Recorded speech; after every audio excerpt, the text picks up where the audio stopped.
સુરતમાં પૌરાણિક મંદિરોને તોડી પાડવાની નોટિસ મળતા બજરંગ દળ અને વીએચપીએ કર્યો વિરોધ।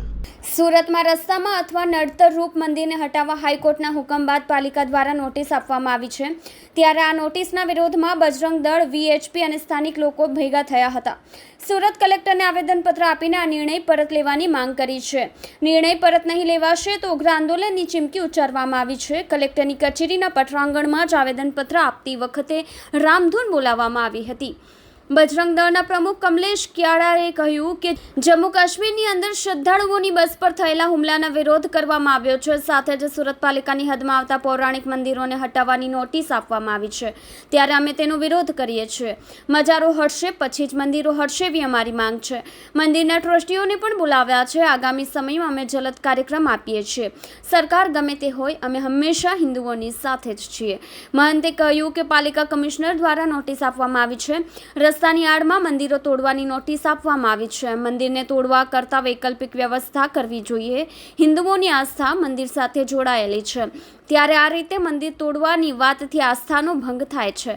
સરકાર હિન્દુ હિતની વાત કરીને વોટ માંગે છે, બીજી તરફ મંદિર તોડવાની વાત કરે છે। આ બેધારી નીતિ વિરોધાભાસી છે, જેને પ્રજા ધ્યાનમાં જરૂરથી લેશે। કમલેશભાઈ ક્યાડા, દક્ષિણ ગુજરાત પ્રાંત બજરંગ દળ પ્રમુખ। કમલેશભાઈ, શું રજૂઆત એને આવ્યા છે?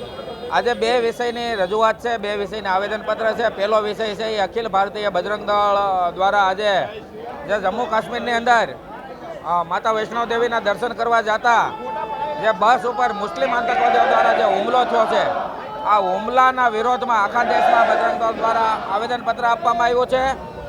અને બીજો વિષય છે સુરત મ્યુનિસિપાલિટી કમિશનર દ્વારા સુરતની અંદર 11 થી 12 જેટલા પૌરાણિક મંદિરો છે જે 150, 200, 100 વર્ષ જૂના છે અને તોડી પાડવાની નોટિસ આપવામાં આવી છે। તો આ મંદિરો ન તૂટે એના માટે અમે એક આવેદનપત્ર માટે આપીએ।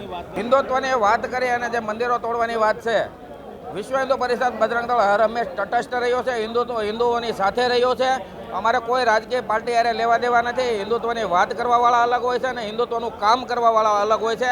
લોકોને ખબર જ હોય છે, એટલે અમુક વખતે હિન્દુત્વની બાબતમાં ભારતીય જનતા પાર્ટીને પરિષદ સપોર્ટ આપતું હોય છે, પણ આવી કોઈ પણ બાબતમાં વિશ્વ હિન્દુ પરિષદ બજરંગ દળ મંદિર તૂટે એ બાબતમાં કોઈ પણ સરકારમાં સહન કરશે નહીં। વર્ષો જૂના મંદિરો છે, તોડવામાં આવશે, આગળ કઈ પ્રકારની કાર્યવાહી કરવામાં આવશે, રણનીતિ રહેશે તમારી? આગળ પણ મીડિયા અને પોલીસ કર્મીઓને પણ ખબર છે, વિશ્વ હિન્દુ પરિષદ બજરંગ દળ જ્યારે આક્રમકતાથી કામ લે છે ત્યારે જેલ જવા સુધીની તમામ તૈયારીઓ હારેના અમારા કાર્યકર્તા છે, એ સૈનિક છે, સિંહ છે, એટલે જેલ જવા પણ તૈયાર થશે, પણ મંદિર કોઈ પણ પ્રકારે તૂટવા નહીં દે।